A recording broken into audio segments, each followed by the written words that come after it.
Hello everybody! In this wee chat, I ask top tennis coach and analyst Brad Gilbert about the mental aspects of tennis. He also talks about how his winning ugly butt came about, what he thinks about preparation for big events and matches, and how he has got players like Andre Agassi, Andy Roddick and Andy Murray ready to face every other day at a Grand Slam event. He even talks about one of his pet peeves, which, believe it or not, is the attitude of the English to sports, and he even gives his thoughts on English football. He finishes with a nod to his beloved Golden State Warriors who recently won the NBA title. You know, this was one of the most fun interviews to do, not just because of my love of tennis, which a lot of people know about, but also because of the antics of his dogs having much fun in the background. I hope you enjoy listening to this wee chat with Brad Gilbert.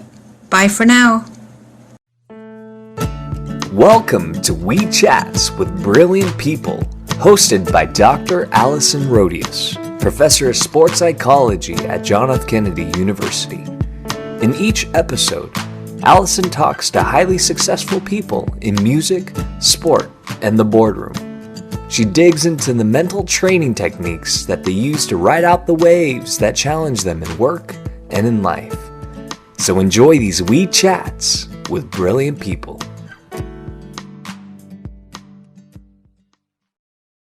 Welcome to Wee Chats, everybody. Today I am uber excited to talk to Brad Gilbert. Thanks so much, Brad, for being part of the Wee Chats project. Good morning. Good morning. We are here in his amazing house, which has a fantastic view of the Bay Area. We're here in Northern California, and it's really a true honor and a treat for me and a privilege. I am a massive tennis fan, and I have been watching you as a player, as a coach, and now as an analyst and commentator. Really a big fan of your work, so it's really an honor to meet you today. Thank you very much. Appreciate it. But you were talking about all those things. Here we like to say this is Marin County. This is Marin County. Yes. And we overlook my place. We overlook a little small college. It's called Dominican College. Aha. Yes, I know that very well. Yes. So that's where you are today. Fantastic. Well, Brad, I have in front of me a copy of your book. So for those people who are not familiar with Brad's work, because I'm interviewing people from musicians, actresses, actors, CEOs. It's not just in sport, but the focus is on how do people prepare mentally to perform. So for those of you who don't know too much about Brad, how could you not really? Brad is an ex-elite tennis player, ex-elite coach, probably still doing quite a bit of coaching, and also famously wrote the book Winning Ugly, which is a title that really I think sticks with people because it's kind of interesting about winning ugly. And right at the very front, on the very first page, Andre Agassi gives a quote, and it says, "Brad understands the mental part of tennis better than anyone I have ever met." Brilliant. That's pretty nice of Andre. It's funny is we did this book, so long ago. And Steve Jameson, was I'm not going to say a weekend hacker, but, just an avid tennis fan who had never written before, who was a local producer for a morning show. Okay. And his buddy was trying to get a book published that he couldn't get published. And Steve used to watch me, play all the time when I would practice at the San Francisco Tennis Club. And we would chat a little bit, but we weren't on like a hanging out basis. And he was watching me, and then after I was done practicing, I'm sitting icing like I think my ankle and my elbow. I'm sitting in kind of on the couch in the San Francisco Tennis Club. He came over to me and he says, "I think I got this idea to write a book." And I said, "Well, have you ever written before?" He goes, "No, but I think I got a good title, and I think would be good." And he says, I got this idea called Winning Ugly. You want to write a book together? So I thought about it for a minute. I was just icing. I said, "Sounds okay." And just off of that whim, literally then, I think we did it in about 4 weeks. Yeah. And now 20 3 years later, it's still selling and it's still relevant. People love to talk about it. Yeah. And one of the coolest things is to see some, beyond kids or adults, or how many people that felt like the book has impacted them. Every once in a while, I'll see a pro. And there was this one Russian player last year, came at Wimbledon. She had me sign like a 20-year-old book. She had so much of the book yellowed. And I'm like, oh my God, you didn't have to take it that literally. But she had it completely yellowed and highlighted. And I was like, oh, I'm on air now, but it's like I signed her book. But, it's very gratifying to hear people say that. And just recently in England, your country, there's a politician, and I guess he is for, which is the second party? Right now it's Labour is the second party. Okay, you can look this up. There's a huge article. It was in the Evening Standard, and there's, I guess, a hot politician that they said is winning ugly at the moment. There's a huge article about his politics, comparing it to my book and my tennis. Nice. Yeah, well, it's totally relevant today. I mean, I know it was written a while ago, and I'm in sports psychology, but I think a lot of the messages are great because you make it very practical and, it's coming from a lot of experience. I think you should do a new edition. Well, I have done. I'll show you. I've done like three or four new additions to it. I did an English version where I did a chapter on Andy Murray. I've done like 2 or 3 updated. Yeah. And now there's a Spanish version coming to South America. I think the book is in about 15 to 18 languages. So it's in Russian, it's in Chinese, it's in Japanese. So it's pretty amazing. And I also wrote another book. And I think that it was one of those things that everybody wanted to see another winning ugly. So I wrote another book called I've Got Your Back. I have that one too. But I think people wanted more of what I did on this one. Right. It's one of those things sometimes that like you do something, people expect, it was a little something different. Yeah. So that's why if I do it again, maybe I'll do something more on this, because it was funny as how people perceive that one. I actually kind of enjoyed doing the second one, but it wasn't what people wanted. Right. Yeah, and you've got to tailor it to your market, obviously. Yeah. So in terms of, I'm in sports psychology and the focus is on mental preparation. So I'm particularly interested in what kinds of things you have done, maybe as a coach, that you think is important for mental preparation.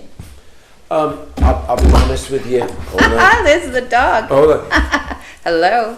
I'll be honest with you. I have no clinical education. No. And everything I do, kind of like I call it, is practical. Mm-hmm. And I think about. I'm a lifer. I love tennis. I love all aspects of it. Yeah. I like to think at almost 54, I still don't have anywhere near figured out. Mm-hmm. And I hope that when I'm 80, that I'm still trying to figure it out. And the one thing that I did learn a lot when I was a kid, when I was about 16, there was this really famous coach. And my sister, who was a very good player, much better than me at the time. Yeah. She turned pro when she was 18, very good. My dad used to take her to this coach, and he was in a wheelchair, and they would go up in Napa, and we'd have to go at lesson would be 7 in the morning. We'd have to leave at 5:30 in the morning, and I'd have to hit with my sister, and she would take the lesson, and the guy would literally start telling her all these things about all these players from the 30s and 40s, and wanted her to do things that I felt at least then in my mind, were so backwards. Here we are in the 70s, and the game has leaped incredibly forward now from then, but I already thought that his ideas were way far, and he didn't like anything where we were at in the 70s. Mm-hmm. Basically, he thought it was a bullshit time. And that's kind of how I am now, thinking that, I don't want to be that guy. Right. I want to be that guy that as I'm getting older, I'm growing or I'm thinking ahead. I don't want to be looking back to think that I'm stuck in a backwards time. I think sports and everything keeps moving. And a lot of times I tell people that I work with, you go to the you go to the airport, there's always a moving escalator. Mm-hmm. And that's how tennis and sports are. If you get off, it keeps moving. You got to keep moving and keep growing and thinking about what you can do to get better. And never do you want to get stuck thinking that, you know what, this is where we are and it's not going to move forward. So have you ever heard of Carol Dweck? She wrote a book and she talks about growth-minded. So that's what you kind of encapsulated there, is having a growth mindset so that you're not stuck and you're not looking backwards necessarily. You're always looking forward and you're looking to grow as a person, because your athletes are going to benefit from that too. Well, whoever I coach, I like to think about it as a blank canvas. Never compare anybody that you're working with to somebody else. And the whole goal is, it's not that like to tell somebody, we got to win Wimbledon, we got to win the Open, something, we got to get better. We got to improve, we got to work on your strengths to make your strengths better, and just try to work on things to make you better. And that's the whole journey, is to help you fulfill your dreams, but to get better. And that's the only way you look at it. It's not about like a time frame that I must do this or I must do that. You know, everybody in theory wants to be better, wants to whatever, score more points, do everything. That's obvious. But you think about details, what you can control, practice. To me, like the most important time and the time that you can really make progression is practice. And that's where your attention to detail, that if you can do things and make them happen there, they translate into what you're doing. I always kind of try to project positive, influence. And what's important is whether or not it's down times or up times. There are learning experiences both ways. Yeah, for sure. So practice is so important. Obviously, how are you able to help the players that you work with then move into that mind? How do they shift for getting ready for a performance, for a match? Well, I like to think about X's and O's and strategy for that specific match. Okay. Like when you're at Wimbledon, let's say, I'm coaching Roderick, I was coaching Andre. You're not playing 127 other guys. Every other day, you're playing somebody that you're trying to get 3 sets. Plain and simple. That's it. Focus on what we need to do that day to get through that match. That's it. You get through that, now we start worrying about the next match. And keep it simple to the details, because I always say, if you haven't done your work, it's not magically going to all of a sudden get done there. If you haven't put in the hard yards, you're not going to become fitter. If you got something wrong with your game, it's not going to all of a sudden just disappear. So now when you're there at these big events, it's about how we're going to navigate through those every other days. Okay. That's kind of like how I think about it. That's the process. And you kind of just go like with that flow. And I also feel like as a coach, the most important thing is sometimes to your player, I call it short-term memory loss. If you let things fester and bother, one loss, 1 week can become a month, can become 6 months. It's just like a match. Sometimes tougher said, there's disappointment. How you put disappointment behind you real quickly is how you move on. It's sometimes easier said than done. Yeah. But that's basically, the ultimate goal. And my true measure of greatness in seeing great athletes at every facet, I call it the highest level of the game, the tennis, whatever it is, when the commentators, everybody knows you can feel the tension. That's actually when things actually slow down for them and actually become clear in their mind what they're going to do. And when you're not at their level, all of a sudden your mind is racing and decision making is, there's a lot going on. But that's when you can tell, like the Joe Montanas, the Tom Bradys, the Michael Jordans, the Roger Federers, the Rafas. All of a sudden they're looking at 5-all in the 5th with a clear mind what they're going to do. So typically you're saying in those moments, things are slowing down for those uber elite, whereas for other players, it's speeding up.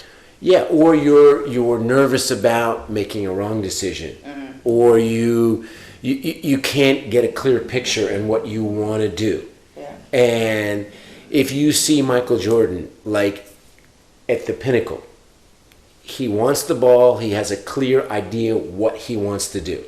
Everybody in their mind has a perfect scenario where it's going in, it's going to, but a lot of people can have that same picture, but they're kind of afraid of the process, you know. But it's incredible to see people have that clear thought and willing to accept it. So can you teach that to them? Is it teachable? You know, I always feel like I can make anybody better. I mean, like today, I'll tell you a great example. I work with this guy. He's an unbelievable guy. He was a huge CEO of a company, but he literally gets uptight and he wants to get better in tennis. He's like 60, and I put in the same devotion and effort trying to help him as I do Andre. It's just, it has more, you know, variables, and he fights himself. Right. Or he could be in front of his company and great, and all of a sudden he's playing in a match, there's two people watching, and he's petrified. So it has different, and I work with a lot of different levels. And so I feel like I can help everybody at every level. But to say that you can just create the next Fed or the next Andre or the next Michael Jordan, there is an intangible that I do believe that you're born with on that. Okay. And sometimes, you know, what's funny is sometimes people just think that just because you're a phenomenal athlete, you know, that can take you so far. But then all of a sudden you become, I call it, if you're a phenomenal athlete with incredible work ethic and attention to detail, that's when you get the whole thing. Sometimes when you're a phenomenal athlete, but you don't have attention to detail or work ethic, you frustrate your coach. You frustrate a lot of people because you don't maximize your potential. Right. But I could coach somebody and do an amazing job and take somebody from 150 to, let's say, 50. But people would say, well, why couldn't you take them to 5? Some people do have limits. Yeah. You know, and I think partly is that's learning and being honest, or knowing somebody's end game. Sometimes somebody can surprise you and go further than you possibly think. But you kind of have an idea when you look at somebody and say, you know what, his potential is the ceiling. You know, it's, you know, and then you look at people and you be honest and say, you know, geez, I could help him, but I can't make him get to there.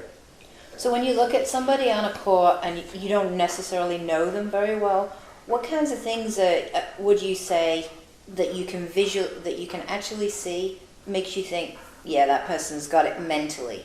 Is there anything that stands out? I mean, I can't honestly tell you how good somebody can really be until I spend some time with them and get on the court with them.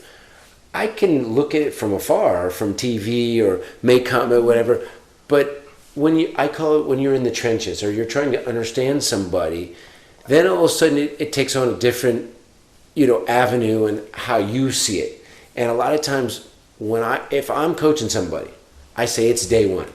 So everything that happened before doesn't matter, because you can't change what happened. The only thing you can change is tomorrow and what we're going to start doing together. And that's kind of how I see it. So I can give a off the cuff assessment. I do them all the time. Parents bring me kids and I look at them and I do like a little assessments. And you can kind of have an idea when you see somebody at 13, 14, and, you know, more often than not, parents have an incredible, or the coach, people have an inflated thought, and, you know, everyone thinks their kid or the person they're working is going to be the next number one. I hear it all the time. People write my wife all the time about going to be the most incredibly talented person you've ever seen. And then you tell people, honestly, since like, I think it's 73, so 42 years, like in men's and women's, that's 84 years combined. There's been like 50 number ones combined between men's and women. But yet, you know, if you go to Bolletari's and you're there, within 20 minutes, you'll see 10 parents tell you that my kid's going to be number one. You know, how many number ones? And it's like, man, you don't realize how low the numbers are. Right. And yet every single kid has the aspiration of being number one. It's pretty a high phenomenon in tennis. So let me ask you, if you worked with a player and say they weren't let's get to a specific sports psychology concept of confidence. Say you're working with a player, they got an important match and they're not feeling confident. Have you got an example of the kinds of things that you might say to somebody to help them? I just think about, okay, I'm coaching this person. I'm in the trenches with this person. Yeah. I'm going to think about details. Yeah. What we're looking to happen, X's and O's, Y's. Yeah. What you can take advantage of. What scenario are you looking? What strength are you looking to maximize against your opponent? What they're looking to maximize, and keep it about the details and not about the variables of the consequences.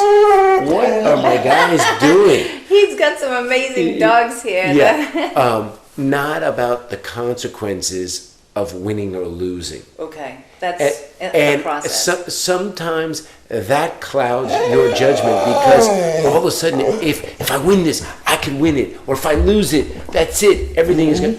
And think about what you can execute. What is your opponent going to try to do today? Strength to weakness. What are you going to try to accomplish? And so the thing is, I always try to keep it to those details. The one thing I have learned, though, Andre had an absolutely photographic memory. Like, could remember every name in a phone book. So he could speak at length about a match, sometimes like for hours on end.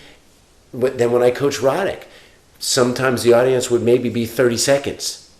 He was not like Andre and wanting to talk about it a long time. So that's the one thing. Andy Murray could talk about it a long time and then sometimes not want to talk, so it's learning the understanding of your player, how you can process the information. And sometimes I feel like, looking back on it, and I still think about it if I'm coaching somebody, the best time to maybe do your best work is at night, the night before at dinner, where you kind of throw the hook out to see where we're going, how they're feeling, mentally, where we're going to go with it, and then can we elaborate on it a little bit. And then sometimes, the warm up the day before, and then you can kind of go over details a little bit. So I kind of, you find where your variable is, and if you find out your player is really uptight and stuff like that, you don't talk about it unless they ask you. Okay. And that's a good top tip for coaches, I think. Yeah. And I happened to be working with a kid yesterday who, gets very nervous, and he's got this tournament this weekend, and I told him, a great thing to do is find in your mind a happy place. Whether or not it's music or thinking about something that kind of takes away from what you're absolutely starting to get worried about. And too many of them worry about winning or losing.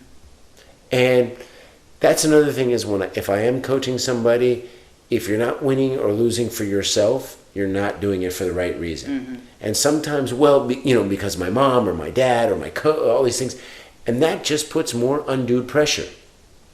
It's got to be from inside you. You want to be the best because of, I want to be the best. It's great to have this help, but I'm not doing it for somebody else.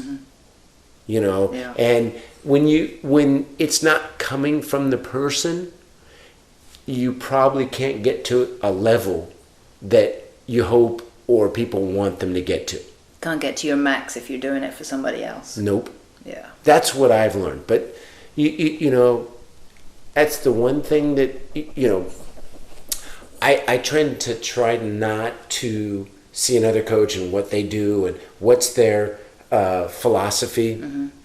And to be honest with you, I hear this a lot from football coaches, their philosophy, or they got to have a player that fits their system. I hear this all the time. That's actually one of my biggest pet peeves ever. I don't have a philosophy. I don't have a system. You work with players' strength and individualities and try to make them better. And that's just kind of, and I've had some interesting talks with some great coaches about that. Phil Jackson, Bill Walsh.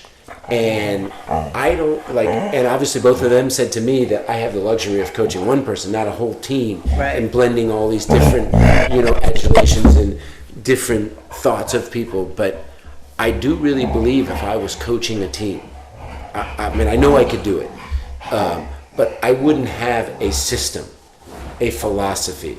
I would adapt to my team that, like, okay, these different players maybe are different from 4 years ago.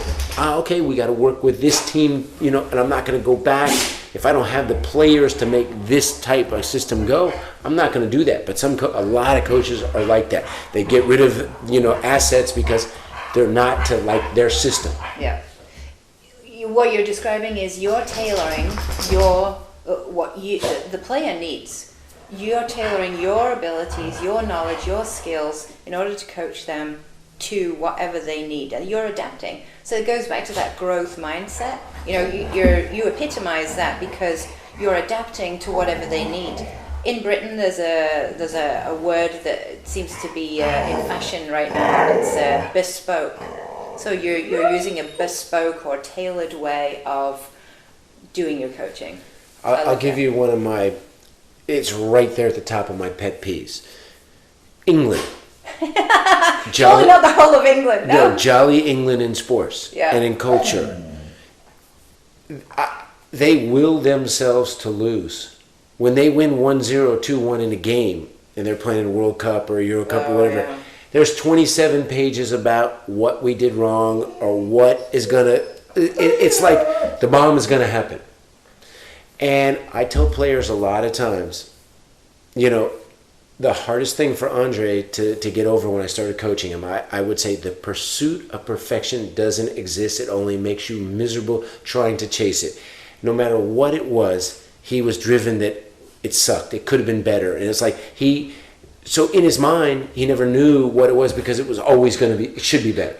It's like, hey, sometimes you just got to be satisfied, move on, give yourself the opportunity to have something great happen, and be satisfied sometimes winning playing terrible. Mm-hmm. You're still in the event, move on. And that's what England needs to learn. It's like, oh my God, 1-0, so great. You didn't play great, but let's focus on Germany. Let's focus on the next one. And cricket doesn't matter what it is. And when I was coaching there a little bit with the LT, their culture, they're so embedded with that. Yeah. And to me, you have to learn to win when you're not at your best, to give yourself the opportunity to still be in, have something great happen. Yeah. Don't just, and too many players will win a match or a game not playing that well, and they talk themselves into losing the next one. I'm playing so bad, and this was so bad, and you hear that opposed to like, you know what? God, that was great that I got through today. I can do things better tomorrow and give myself the opportunity for growth. That's kind of how you got to think and move forward. Yeah. Well, fantastic words of advice for the England team. I'm sure they can take that on board for the next World Cup. I know it's a huge thing ever since '66, But Andy Murray had fulfilled cracked the longest drought that we had. So, if Andy Murray can do it, surely England can win. It's funny about Murray. When I coached him, he was young, and that was on his mind, and everybody was bringing up the time frame, whatever. And he did say one thing poignant to me that I'll never forget. It was like, this hasn't happened on my watch. This hasn't happened on my time, but yet I'm responsible for ending it. And so that's what hurts some athletes, that thinking that like you're listening to outside, you're trying to do the best what you can and control what you can, which happens in front of you. Yeah. And so many people let what's happening outside of what they can control affect their decision making. Yeah, for sure. Well, sorry about my crazy dogs. The dogs are hilarious. I love them. We need to make sure we get a photo with the dogs later. So, last question, Brad, to wrap it up. I've been asking everybody is, if you knew you couldn't fail, what would you try to do tomorrow?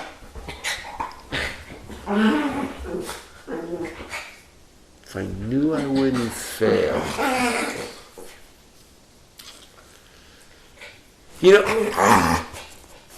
I kind of live by if we all knew the answers to everything, what would be the mystery? And I think the great, at least, I hope till the day I go under, I'm working, enjoying the process. And like I said, if you were given the answer, or I knew what it was, it wouldn't be the same. I think my greatest joy is raise 3 good kids. I have a great wife, I have a great life, and I'm still trying to get better. And I don't have the answers. If I had the answers, I think I would be scared. Yeah. Yeah, and also, you know what I always say, sport would be so boring if somebody was truly perfect. What would be the point of watching that? Okay, I just suffered through seeing my Warriors win for the first time in 40 years, and I was there. Yeah. And it's like if you would have known it would have happened before it would happen, it's like that would take the joy away. Yeah. And sometimes with suffering comes greatness, whatever. It's like, so like I said, if it might have been good. You know what it would have been good? When I was 16 or 17 struggling on the SAT or some test. If I had the answers and it's like, it helped get me through or something like that. But in life and in sport now, I don't want the answers. Yeah, good. Excellent answer. Well, thank you so much Okay, for sorry being about my dogs. part of We Chats with Brilliant People. Tune in next time, everybody, to hear who we have on the show. Thanks a lot, Brad. You're welcome. We hope you enjoyed these We Chats. You can follow We Chats with Brilliant People on Twitter @WeChats and Facebook, and subscribe to the podcast series on iTunes or any Droid platform. We Chats with Brilliant People.